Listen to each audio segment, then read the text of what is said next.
My mother's name flashed across my phone at 9:17 p.m., a number I hadn't seen light up my screen in almost 9 years. For a second, I genuinely thought it had to be a mistake. A wrong contact. A pocket dial. Something accidental. It wasn't. I let it ring once more before answering. Her voice sounded smaller than I remembered. Not softer. Smaller. Like someone who had rehearsed a sentence too many times before finally saying it. "Hi," she began and paused. We need to talk."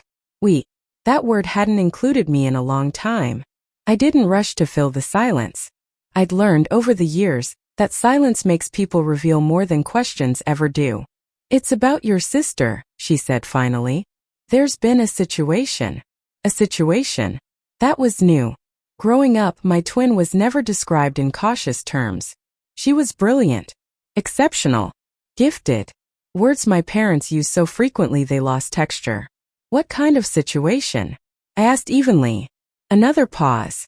I could almost hear my father in the background, whispering something sharp and controlled. "She's in trouble," my mother admitted. "We need your help."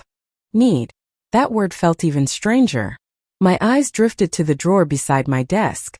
Inside it, beneath old tax files and unopened holiday cards, was a thin black frame. I hadn't displayed it in years, but I'd never thrown it away either. The IQ test results from when we were 10.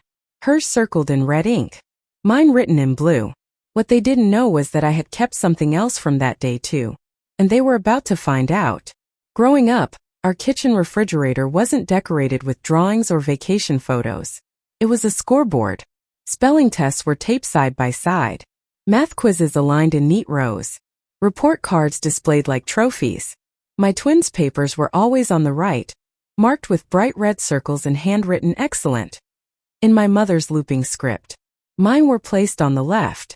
Respectable. Solid. Quiet. There was never yelling. That would have been easier to understand. Instead, there were small adjustments. Subtle shifts in tone. "She's just wired differently," my father would say, glancing at my twin with something like awe. "We invest where the potential is." The first time he said it, I was 9. The phrase became policy after our school arranged cognitive testing for advanced placement. We sat in a sterile office while a counselor explained numbers neither of us fully understood. My twin's score was described as exceptionally gifted. Mine was within normal range. Within normal range. It sounded harmless enough. Balanced. Average. My parents didn't treat it that way. My twins' results were framed within a week. A thin black border hung in the hallway beside family portraits. Relatives stopped in front of it during holidays, nodding approvingly. "You must be so proud," they'd say to my parents. They were. Mine wasn't framed. It was slipped into a drawer in the kitchen, beneath appliance manuals and expired coupons. I saw it once while looking for batteries. I remember touching the paper, noticing the blue ink of my score. "We invest where the potential is," my father repeated when conversations about extracurriculars came up. Advanced science camp for her. Local art class for me. Boarding program brochures addressed only to one of us. There was never cruelty in their voices. Just certainty. And when you're 10 years old, certainty feels like the truth. The refrigerator continued to function as a quiet ranking system. I learned to read my worth in columns and percentages. I learned to speak less about effort and more about outcomes. What I didn't realize then was how long that chart would follow me. The envelope arrived in early spring. Thick cream paper with the name of a prestigious academy embossed across the front. My twin opened it at the kitchen table while my parents hovered close enough to breathe the same air she did. She had been accepted. Full scholarship. Residential program. Accelerated curriculum. My mother cried. My father stood straighter than I'd ever seen him. "This is life-changing," he said, voice tight with pride. "This is exactly what we've been working toward." I watched from across the table, not resentful, not yet. Just aware that something was shifting. Later that week, they called me into the living room. Both of them sat on the couch as if delivering difficult news required a united front. "We've been discussing logistics," my mother began carefully. "With your sister moving away, things will be different." My father folded his hands. "It doesn't make sense for you to stay here alone, while we're constantly traveling to see her." Traveling. visiting, investing. We think it would be best if you stayed with Aunt Caroline for a while, he continued. Just until everything stabilizes. For how long? I asked. A year, my mother said quickly. Maybe 2. My aunt lived 3 states away. It's not personal, my father added, sensing the silence stretching between us. It's strategic. We have to focus on resources where they'll have the greatest return. Return. That word landed harder than anything else. I looked at them, 2 adults who had once braided my hair and tied my shoes, and realized they had already decided. My presence was a variable they had solved for efficiency. We invest where the potential is, my father repeated, almost gently. I nodded because there was nothing else to do. A month later, I stood in my aunt's driveway with 1 suitcase and a cardboard box of books. My parents hugged me quickly, distracted, already discussing travel plans for the boarding school orientation. They didn't look back when they drove away. That was the moment I understood something quietly permanent had happened. My aunt's house was quieter than ours had ever been. No framed test scores. No whispered strategy meetings at the kitchen table. Just a small yellow home that smelled faintly of laundry soap and peppermint tea. Aunt Caroline didn't ask many questions the first week. She simply cleared space in the hall closet, set fresh sheets on the bed, and told me where the grocery list was kept. There was something merciful about her restraint. She treated my arrival like an adjustment, not a sacrifice. My parents called occasionally, but the calls were updates rather than conversations. They told me about my sister's advanced classes, her research mentor, and the articles written about the program. They didn't ask much about my new school. I stopped volunteering details. Silence, I learned, can be stabilizing. At night, I started writing in a spiral notebook I found in my aunt's desk drawer. I wrote about the hallway in our old house, about the refrigerator chart, about the way my father's voice tightened whenever he said the word potential. The act of writing didn't erase anything, but it organized it. One afternoon, while unpacking a box my aunt had mailed from home, I found a folded sheet of paper tucked inside a textbook. My IQ test. The blue ink is still clean, still unremarkable. I stared at it for a long time. Then I flipped it over and wrote 1 sentence across the back in black pen. This number does not define me. I slid it into the back of my journal instead of the drawer. Life with my aunt was not glamorous. I took the bus to school. I worked part-time at a grocery store on weekends. No one called me gifted. No one called me average either. I was just another student trying to keep up. For the first time, I wasn't competing with anyone. I wasn't ranked. I was simply responsible for myself. And in that quiet space, something steadier than talent began to take shape. By the time we were 17, my twin's name appeared in places I had never seen my own. Local newspapers ran small features about her academic competitions. A photograph of her standing beside a university dean circulated through social media. My parents shared every article with captions that sounded like campaign slogans. Hard work pays off. So proud of our genius. Our genius. I learned about most of her achievements through forwarded links and group emails. Occasionally my mother would call, voice bright and rushed. She's being considered for early admission, she would say. They say she's one of the top candidates in the country. I would murmur congratulations and mean them. My sister has always been brilliant. That part wasn't a myth. But brilliance, I noticed, came with constant reinforcement. Tutors. Mentors. Travel stipends. My parents visited her campus more often than they visited me. When they did see me, it was during holidays, and the conversations always circled back to her trajectory. She's under a lot of pressure, my father would say, as if that explained the allocation of time, money, and attention. I worked weekends and summers. I applied to colleges with fee waivers and research scholarships on my own. When I got into a state university with partial aid, my aunt hugged me in the driveway. My parents sent a brief email. We're glad you're settling into something practical. Practical. That word followed me the way gifted followed her. During my first semester, I studied at the campus library until closing, then walked home to the apartment I shared with 2 roommates. No framed articles. No public praise. Just quiet grades posted online and a growing sense that effort, not recognition, was what sustained me. Comparison became exhausting rather than painful. I stopped measuring myself against her milestones. She was accelerating through elite circles. I was building stability brick by brick. Her life looked impressive from a distance. Mine looked ordinary, but ordinary has a rhythm to it, a discipline. Every time my parents posted another accolade about her, I felt the familiar tightening in my chest. Then I opened my notebook, flipped past the folded IQ test, and returned to the sentence written in black ink. This number does not define me. Neither did hers. What none of us could see yet were the cracks forming beneath all that praise. The first sign that something wasn't steady came in a clipped sentence during one of my mother's calls. "She's just under a lot of stress," she said too quickly. "High performers always are." I could hear my sister in the background pacing. Her voice was sharper than I remembered. Restless. By then she was enrolled in a prestigious graduate program, surrounded by people who had been labeled exceptional their entire lives. The margin between impressive and extraordinary had narrowed.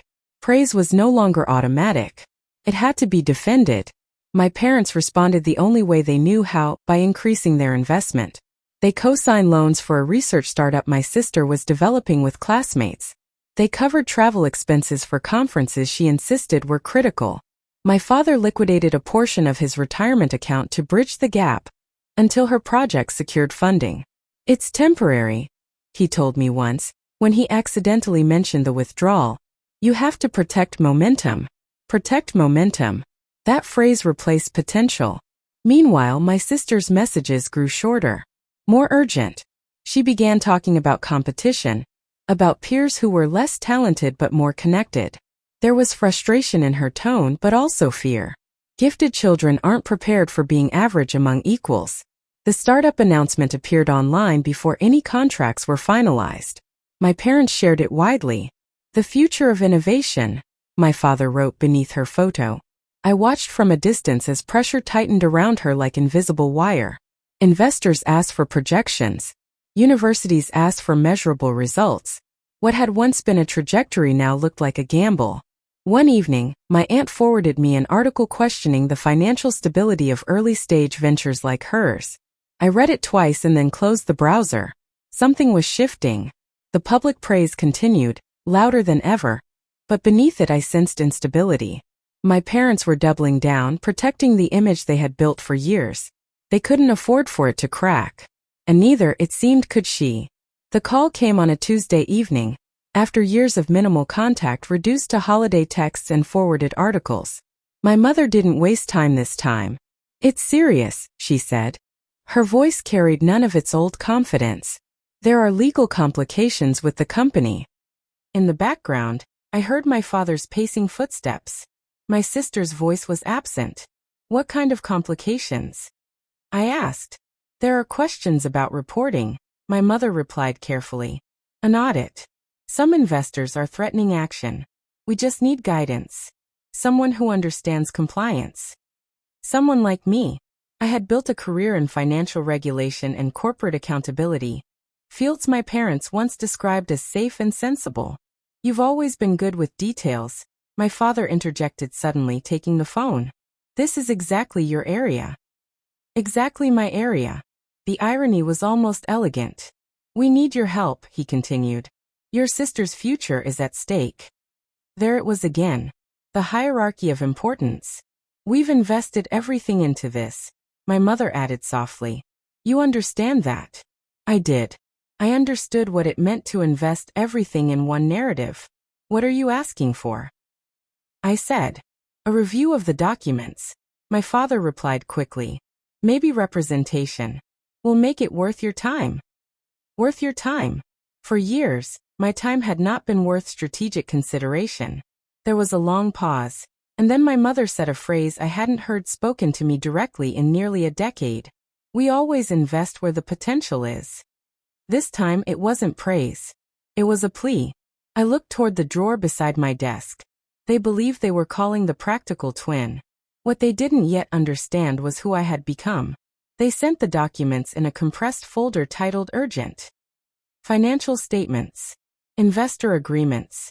Internal emails that read more like ambition than compliance. I printed everything, not because I needed paper, but because I trusted the weight of it in my hands. The numbers told a story my parents had never been trained to read. Revenue projections inflated. Disclosures delayed. Expenses categorized generously. None of it criminal on its face, but careless enough to invite scrutiny. I scheduled a meeting with my own attorney before replying to them. Not to escalate. To clarify. He listened as I outlined the situation, flipping through pages without commentary. When he finally spoke, his tone was neutral. "This is manageable," he said. "But only if handled correctly. And only if you decide to involve yourself." Decide. That word felt deliberate. That evening, I opened the drawer beside my desk. The thin black frame was still there. I removed the IQ results and placed the paper on my table. Blue ink. Unremarkable number. I set it upright against a stack of files. Then I turned toward the wall behind my desk. My professional license hung there in a simple silver frame, earned through years of coursework, exams, and late nights that no one had applauded. I took it down and placed it beside the IQ sheet.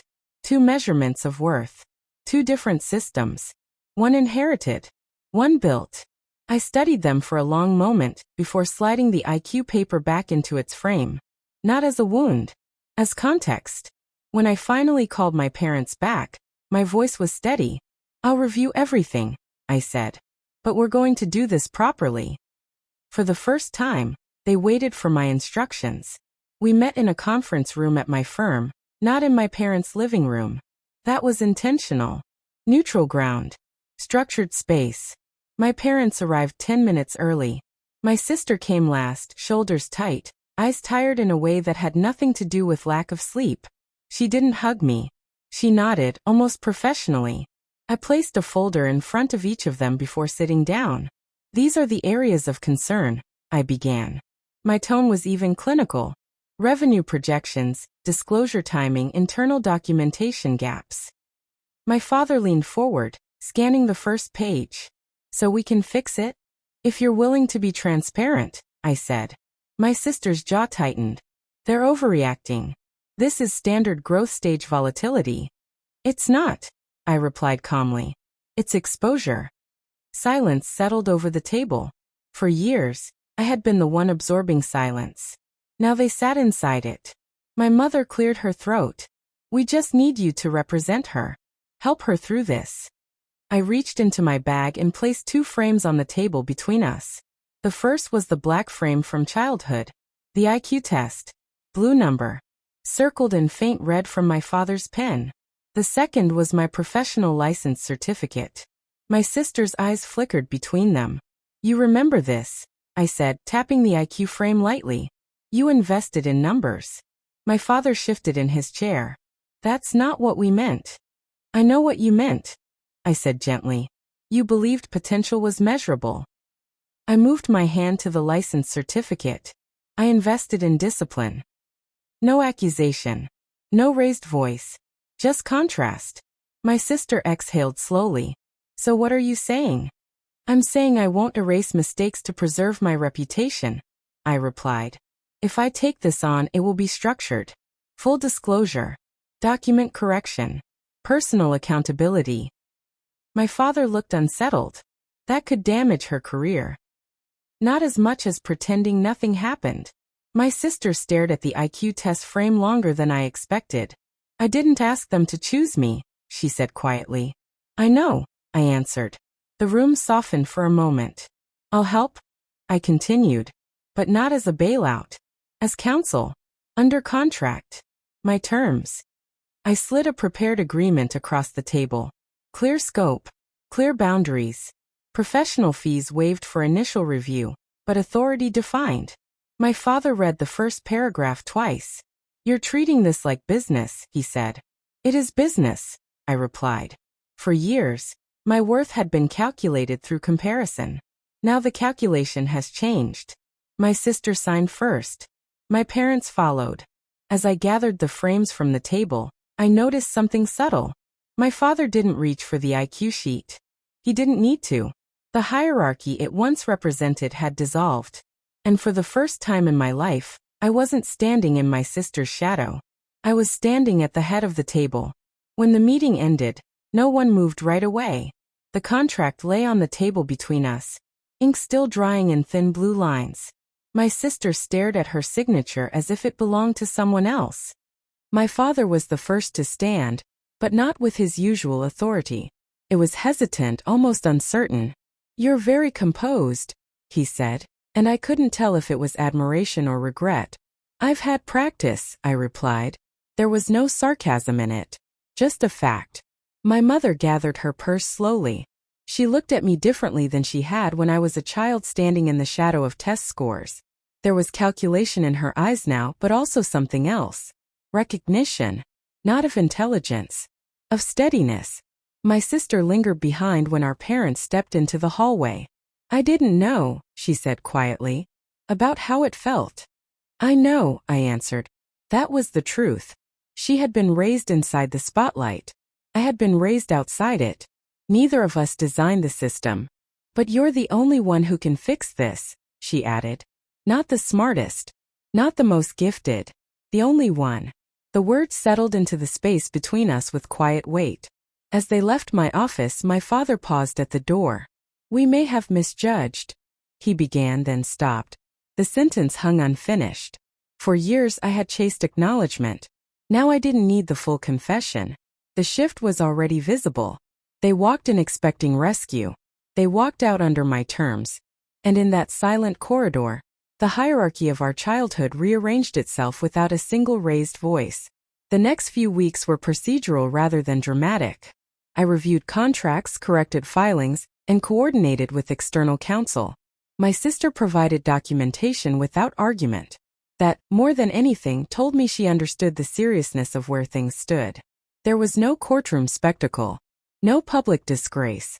Just a series of formal letters, amended disclosures, and renegotiated investor terms. The company survived, though smaller and more closely monitored. My parents had to liquidate additional assets to stabilize outstanding obligations. They did so quietly. No triumphant posts. No declarations about vision or destiny. Just paperwork and recalibration. At family dinners, conversation shifted. My sister spoke less about expansion and more about compliance. My father asked questions before making decisions. My mother stopped using the word potential altogether. There was no revenge in it. I didn't withhold help. I didn't exploit leverage. But I did maintain boundaries. My role was clearly defined. Professional, not emotional. Advisory, not sacrificial. One evening my father said, almost to himself, "Stability matters more than brilliance." It wasn't an apology, but it was a revision.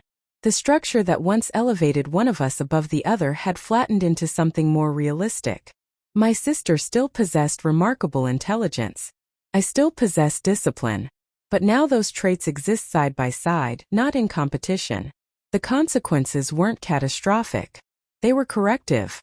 And sometimes correction is the only form of justice that lasts. A month after the contracts were finalized and the immediate crisis settled into routine oversight, I returned home to a quiet apartment and opened the drawer beside my desk. The black frame was still there. I removed the IQ sheet and studied it without flinching. The blue number no longer felt sharp. It felt historical, like a weather report from another season of my life. For years, I had interpreted that piece of paper as a verdict, then as a challenge. Now it was simply context. I placed it back into the frame and slid it carefully into the drawer, not hidden, not displayed. Just stored. On the wall above my desk, my professional license remained where it belonged. Not because it proved superiority, but because it represented something I had built deliberately. Hour by hour. Decision by decision. Talent is visible early. Discipline is quiet at first. One draws applause. The other draws endurance. When my parents spoke to me now, their tone carried less urgency and more awareness. They asked for my opinion before announcing plans. My sister called me directly instead of filtering everything through them. The hierarchy that once defined us had softened into something closer to mutual respect. I didn't feel victorious. I felt grounded. Growing up, I had been measured against a number. Compared to a twin whose brilliance made mine look muted. But life rarely unfolds in neat comparisons. Potential can be predicted. Character has to be practiced. As I turned off the lights and prepared for bed, I realized something steady and unshakable. They had invested in numbers. I had invested in becoming someone who didn't need them to measure me at all.